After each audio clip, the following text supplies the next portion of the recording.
Okay, people, it is the 29th of July 2018. Let's have a quick look here at the chaos, and chaos that is South Africa. Totally lawless chaos. That's what South Africa is turning into, going down the tubes quickly. Let's see what Malema has to say, the snake. Land must be taken from whites. Malema incites war, East London. Okay, so that is just a statement being made. Let's see how things are going in South Africa with all of this. Hardly covered up declaration of war. The EFF leader Julius Malema urged Eastern Cape residents to take the land, to lead in taking the land from whites. There you go. So much for let's all work and live together. Ain't happening, yo, dude. Ain't happening, there's no reasoning. Okay, and the end result of it is violent protests and land invasions near Pretoria. People love Malema, I guess. Burning some massive trucks. Illegal land invaders have once again caused chaos, this time on the R21 near Olifantsfontein. The highway was blocked by protesters, a truck was set alight and motorists were bombarded with stones. An unarmed person died during the protest, but the cause of his death is not determined. There you go, traffic from Joburg Airport to Pretoria was disrupted by clutter that was dumped on the roads. Okay. And here, Hermanus destruction sits at over 40 million, but chaos continues. Look at that place. Yo, small little coast town. After 8 days of violence and protests. The damage to Hermanus is already sitting at 40 million, that there's no end to it. Okay, now the ANC says this will be the first place where expropriation is applied without compensation. Interesting, okay. I say so. In other words, give in to the violence and criminals. So it's socialist tactics basically. Creating as much violence and chaos as you can to force everybody else to give in to you. Sounds a bit like Hitler and Stalin tactics to me. That's the kind of stuff they used to do back in the day. The locals in South Africa learned well from them, I guess. Let's see. Okay.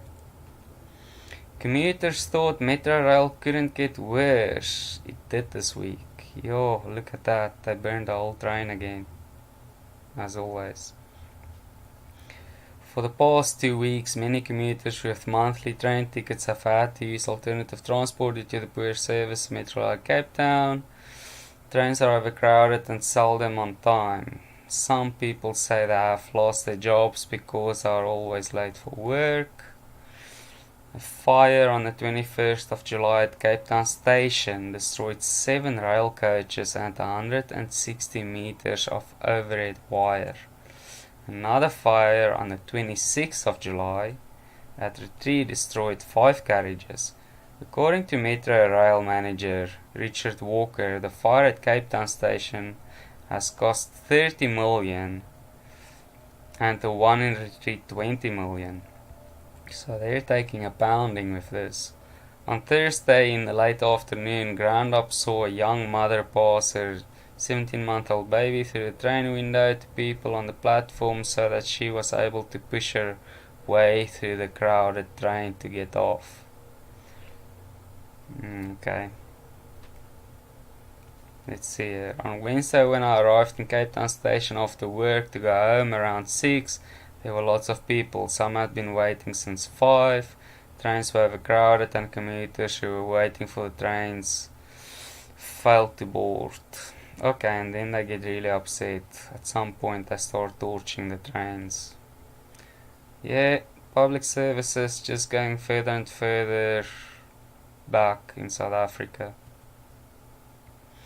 Kimberley violence, solutions sought, tensions are high. Let's see. All these police are standing there, what are they going to get up to?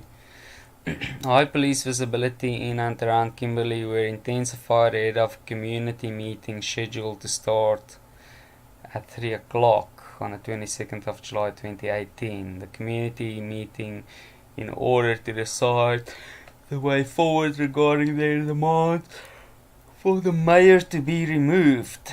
Some community members want the mayor to continue while others are baying for his removal. Okay.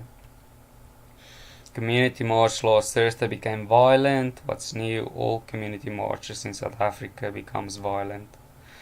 They just set it up, cause some chaos, and then basically they start raiding stores. That's what they do. When the community hall shame, they actually burnt the community hall. Satellite police station, buildings' windows were damaged and businesses looted by protesters. Another community hall of a big city. Shame. Provincial Commissioner Lieutenant General Risimate has reiterated that lawlessness won't be tolerated. Yeah, man, you just keep on talking, dude.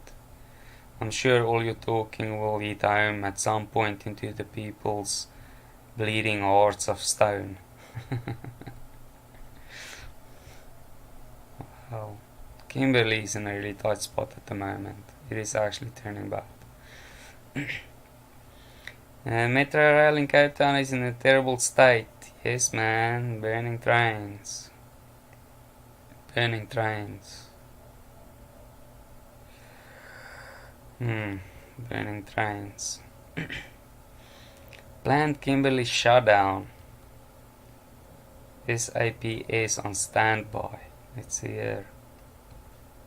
The Provincial Commissioner of South African Police Services in the Northern Cape, assuring residents of the Greater Kimberley that the police is ready to deal with any eventuality that may arise during the planned shutdown. He reassures the community that there will be a high police visibility throughout the city. That means absolutely nothing. That the police does nothing. Absolutely nothing. Look at places like Kulini. They just stand there with their hands folded and then let the chaos pursue. As a multidisciplinary approach will be adopted, various policing units as well as other security agencies will police the march, whatever. He reiterated that zero tolerance approach will be adopted. I believe him. Not. Yawn. If any private or state property is damaged. Yeah, man. Not if, when, how much. Roads are barricaded or any form of lawlessness is committed. Really, dude, whatever, you're talking so much trash. He issued a stern warning that persons transgressing the law will be dealt with accordingly. This is a joke. Northern Cape violence. Police deny being in cahoots with the ANC. This Northern Cape violence around Kimberley is a big deal. That is a big deal. It's basically like 20 or 25% of the population. It's just in that one city. Police management in the Northern Cape is disturbed by the allegations made on social media that police are in cahoots with the African National Congress. They are a bit of their lackeys. They really don't do a lot if the ANC says anything. It's a bit like that. As you can see, in the ANC is about 65% of the country's government. They have a lot of political sway and power. Power with the masses and the people as well. You know. We would like to put it on record that as the police we are mandated by, yeah man, quite the law, dude, of the Constitution. Well, the land grab issue isn't a big deal for them if they want to take it, even if it's against the Constitution. To prevent, combat and investigate crime. To maintain police order. To protect and secure the inhabitants of the Republic and their property. And to uphold and enforce the law. Yawn, dude. Double, triple, quadruple, yawn. Utter bull. You don't do your job. You stand around and watch people loot and burn. It happens every day in South Africa. Therefore, we will at all times uphold and enforce the law regardless of the political affiliation. Blah blah blah blah blah. Utter bull. The message circulated implied that the police, together with the ruling party, wanted to disrupt the meeting held on Sunday. Probably they did. As the police, we were there to maintain public order and ensure the safety and security of communities as per our mandate. The Provincial Commissioner strongly condemns these rumors. Man, condemn it as much as you want. In the end, if everything turns into chaos, people will start spreading rumors. Which is how it is. Get order, get structure. More than that, get people actually economically productive. Build the country up a bit. And that's really what they need. Either way, interesting. Violent protests, community go on destruction rampage in Westenburg. I've never heard of this place. Yo, they torched a police van. Let's see here. The Provincial Commissioner of Limpopo. Oh, now we're in a totally different place again.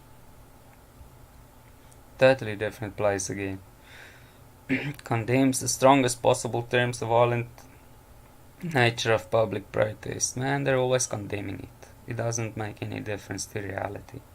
You can talk and condemn as much as you want. It ain't making no difference. And that were embarked upon by the community in Westenburg outside Polokwane. Subsequent to these violent protests, 8 suspects aged between 29 and 56 were today arrested during skirmishes between the Westenburg community members and the police. The violent public protests commenced on Tuesday the 24th of July when the local community members went on a rampage, as always, burning tires and other debris, thereby blocking the public roads linking Polokwane and surrounding areas. Public order police members were deployed in the area to normalize the situation. Police had to use rubber bullets and disperse the crowd. One police member was injured when stones were thrown at the police. The rest of the suspects will face charges of assault. Protest action brings the end to National Highway to a standstill in Amanzimtoti, Natal. My aunt actually stays there. Probably my oldest cousin. On the morning, which is like older than my youngest uncle. On the morning of the 24th of July 2018, protest action brought the end to a standstill. Now we're in another place again. First we're in the Northern Cape, then we're in the Southern Cape, close to Cape Town. Then we're up in the way northern areas of the country. Now we're in Natal. They were protesting there. Okay, fine. The highway was since opened and traffic flowed. That's it. That's all I have to say about it. Look at that. Total chaos. What is really happening in Hermanus and elsewhere? Hermanus is the one in the Cape where they want to go and take all the land. And it's turning the place into total chaos. Hermanus in the Western Cape still resembles a scene from a horror movie with ongoing violence, intimidation and political upheaval, and is calculated that damages are now many millions of rands. When speaking to residents, however, you realize that there is much more to the story than what the media reports. Even more than the actual violence and destruction is a level of intimidation, reminding of the situation in townships during the state of emergency in the 1980s. Yeah, man. The ANC and the Communist Party taught all those black people how to intimidate and murder and scare the hell out of everybody in the 80s. Now they're doing it now again. Businesses cannot function because staff and employees are not allowed to leave the townships. Yeah, the black areas. School children must pay 10 rand to be allowed to go to school. So basically now they need to go and finance all these people to go and do all this stuff. which schools are still open there is and must report back to the leaders of the uprising. Yo, it is turning nasty. In the meantime, the white people probably just shake their heads. Colored people are probably ripping their hair out. In Hermanus town itself, businesses are not doing business anymore because deliveries are delayed or simply cannot get through. It's reported that the shelves in certain shops are literally empty. Looking at these pictures you see in Venezuela, service delivery is becoming impossible because the employees are intimidated to stay away from work. Hey man, we're back in the 1980s in South Africa again. Now they can't blame the white people for this. Although back then they shouldn't have blamed the white people either, because it was the ANC and the Communist Party doing all of it, just like now. Most concerning is the fact, however, that various Hermanus residents claim that they are not the instigators, but that the people responsible for the trouble are being brought in from Khayelitsha. Yeah man, the EFF and the ANC bringing in all their horse to cause chaos for you. Good luck people. You are going to need it. That's exactly what happened in the 80s and 90s in South Africa back in the day, causing all the chaos. They're just still doing exactly the same modus operandi. Yeah, man. Last one. Radical group terrorizes Hermanus. AfriForum watch on standby. Yo, look at that. It never used to be that many black people in Hermanus actually. It used to be a color fishing town. Look at that. That's it. That is it for the public chaos and violence and protest.